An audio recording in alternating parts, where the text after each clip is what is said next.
Voilà, moi je suis Géry de Broqueville, je suis peut-être une exception chez les Launes, je n'en sais rien si c'est cela, mais je n'ai pas de totem et je n'ai pas de caddie. J'ai fait un passage peut-être un peu fulgurant chez les Launes. Donc je suis passé d'intendant à la Meute Saint-François à assistant un an dans la Meute Saint-Vincent, puis 2 ans à Quella, un an assistant de la Quella d'unité, et puis 2 ans à Quella d'unité. Et donc voilà, mon parcours est assez rapide chez les Launes, mais c'était des moments tout à fait passionnants. Ah, alors là, je vais mettre un peu un pavé dans la mare, parce que je me demande dans quelle mesure Baden-Powell n'aurait dû créer d'abord le louveteasme en premier lieu, et puis le scoutisme en second lieu. Alors pour moi, le louveteasme, et spécialement avec la promesse du louveteau, c'est faire de son mieux. Alors je promets de faire de mon mieux. Le scoutisme, c'est d'être toujours prêt. En soi, c'est toujours prêt à faire de son mieux. Et donc, je pense qu'on aurait dû créer les louveteaux en premier lieu, parce que je trouve que c'est les deux promesses qui représentent le mieux le scoutisme en général. Ah, il y a des moments extraordinaires. Peut-être le moment le plus incroyable, ça a été au moment où j'ai quitté l'Aquella, mon rôle d'Aquella de la Meute Saint-Vincent.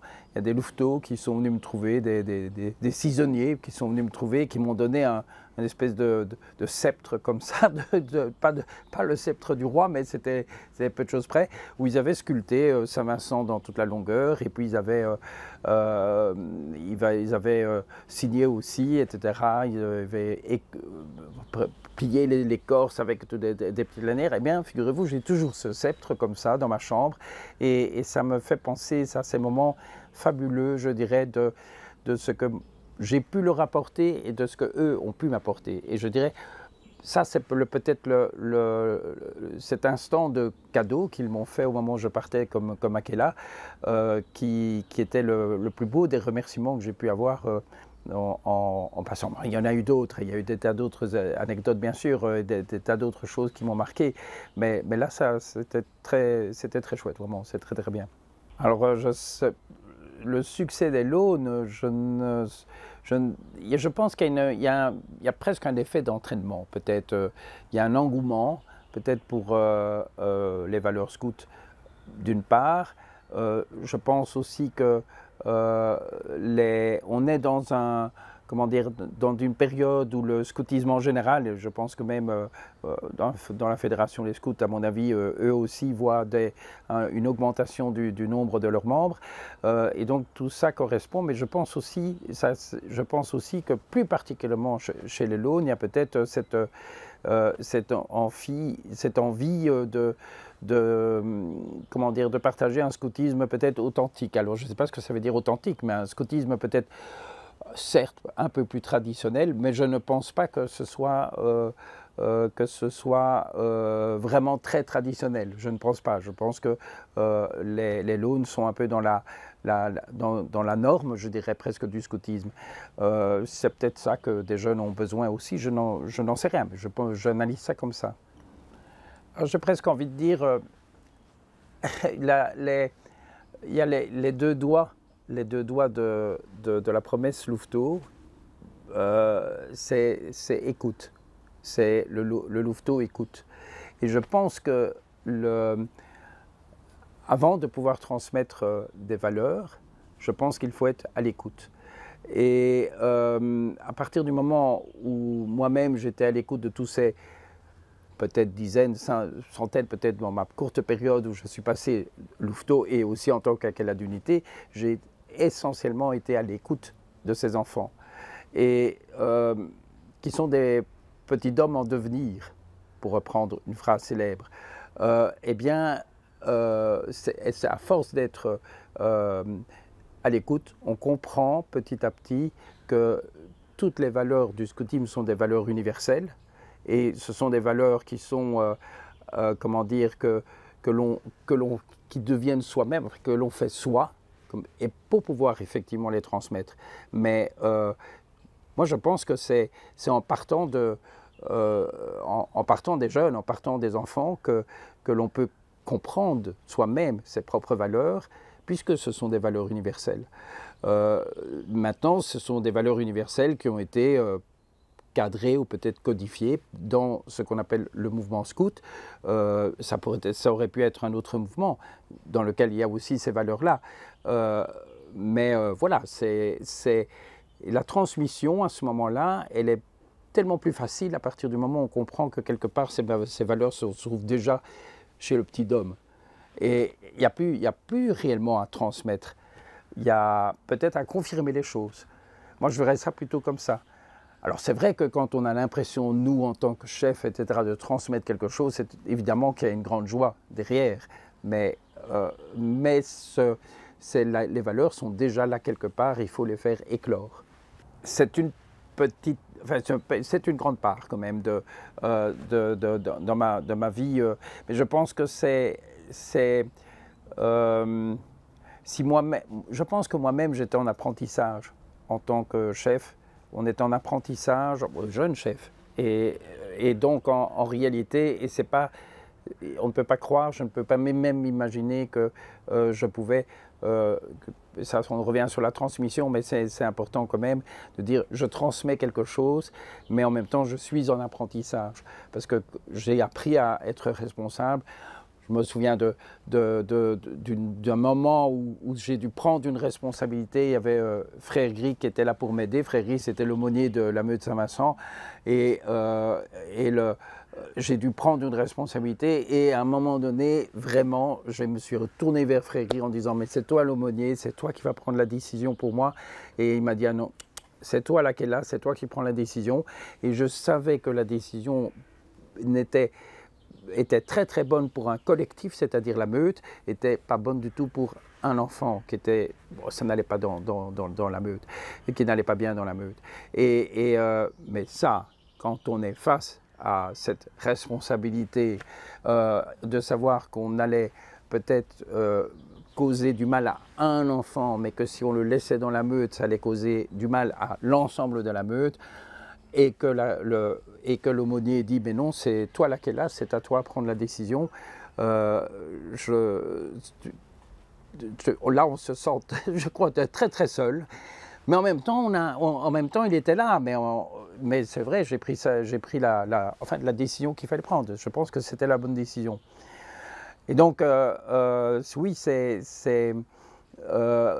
c'est des éléments d'apprentissage pour ma propre vie. Ça m'est arrivé plusieurs fois dans ma vie de devoir prendre tout d'un coup une décision, on pourrait dire, contre une personne au profit d'un groupe. Et l'aumônier lui m'avait dit, ton choix c'est de se dire, est-ce que tu rends le bien pour un groupe ou tu rends le bien pour un individu et tant pis pour le groupe? C'est une question difficile à répondre. Mais voilà, dans ma vie, c'est par exemple un élément, j'ai appris là, dans ce moment bien précis, j'ai appris aussi à prendre des décisions comme ça pour ma vie durant. Le mot chef est un mot, je trouve, à bannir dans le scoutisme parce que c'est un mot qui fait peur. Alors que le chef, l'assistant, là, il est en apprentissage lui-même. Il apprend à prendre des responsabilités et donc il est en apprentissage et on ne peut pas nier cela. Et cet apprentissage, ça va lui servir pendant toute sa vie durant.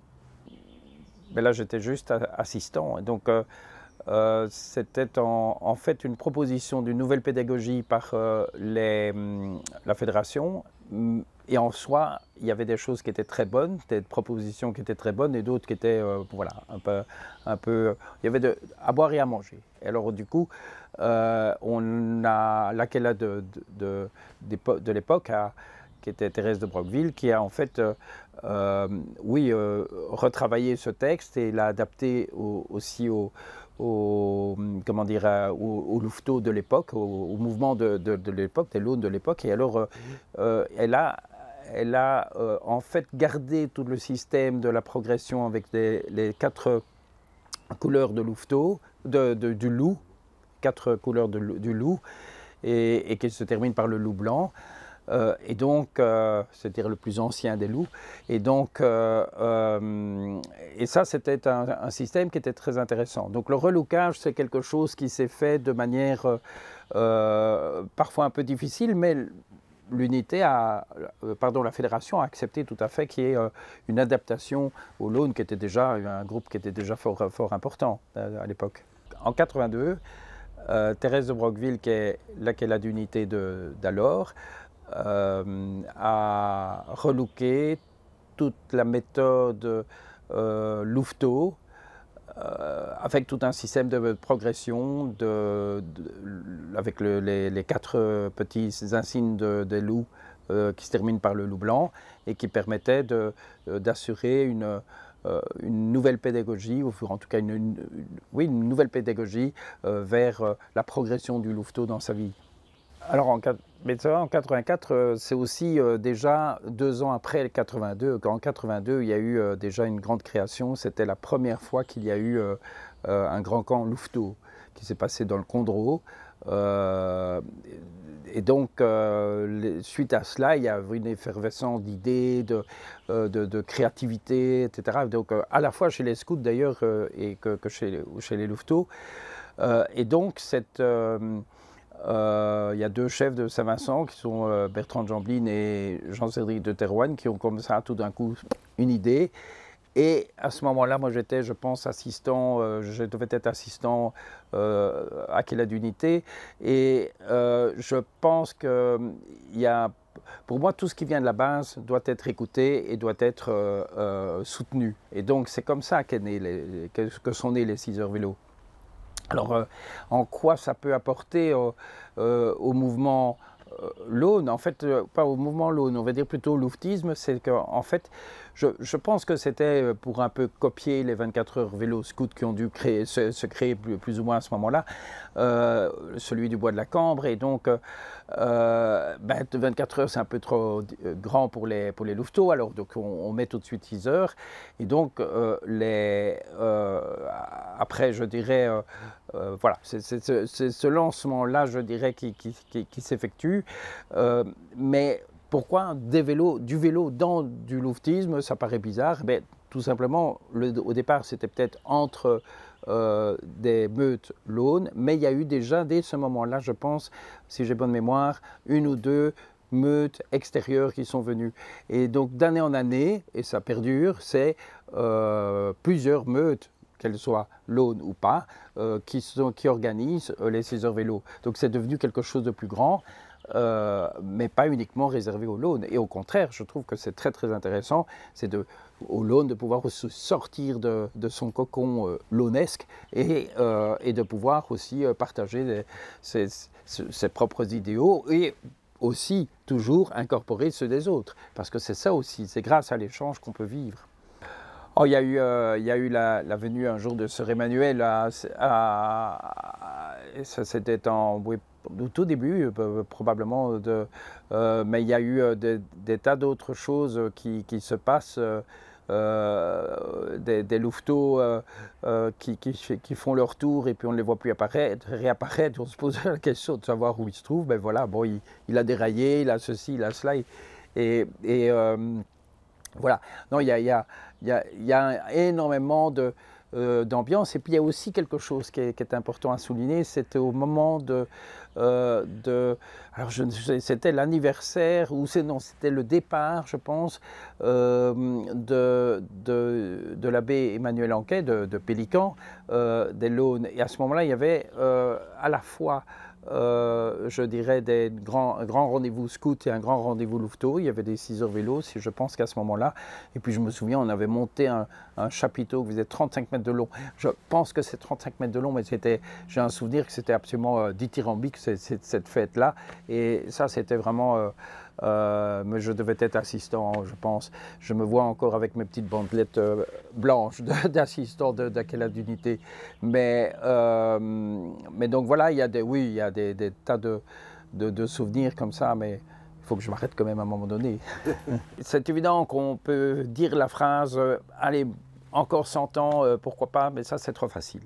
Ça veut dire, je crois que les Launes doivent continuer à s'ouvrir au monde. Il y a eu des moments formidables aussi avec des groupes Lone et notamment les clans qui sont partis en Égypte ou au Rwanda. Il y a des choses qui s'oublient comme ça petit à petit. Je pense qu'il est important que les Lone continuent à s'ouvrir au monde. Le monde, il est là, il est autour des Lone. Il ne faut surtout jamais se recroqueviller sur soi-même. Ça, c'est vraiment, pour moi, c'est extrêmement important parce que c'est dans la diversité que l'on va apprendre le plus pour sa propre vie, puisque de toute façon, les Lone ou le scoutisme, c'est une école de vie.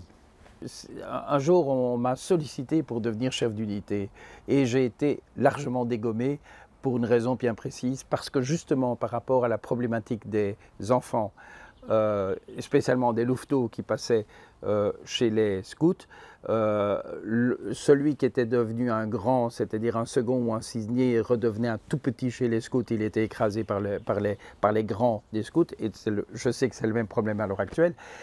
Mais moi, ce que je proposais, c'était d'apporter dans les Lone, parce que j'avais aussi toute une expérience en dehors des Lone qui était avec le système éclaireur et pionnier dans d'autres unités, c'était tout en gardant le système Scout 12-17 d'une part, mais aussi en apportant le système éclaireur et pionnier d'autre part, je pense que les Lone auraient été 3000 jeunes à l'heure actuelle, en ayant les deux systèmes en parallèle. Parce que le système éclaireur pionnier est peut-être plus proche des louveteaux que le système Scout 12-17. Et voilà, j'ai été remercié gentiment. Je n'ai jamais fait un jour, une seconde de chef d'unité, parce que c'est une idée trop révolutionnaire. Mais je pense que, et plus je continue à rencontrer et les scouts 12-17 des Lone et des éclaireurs et des pionniers, je pense qu'on aurait pu faire cohabiter pacifiquement les deux systèmes ensemble.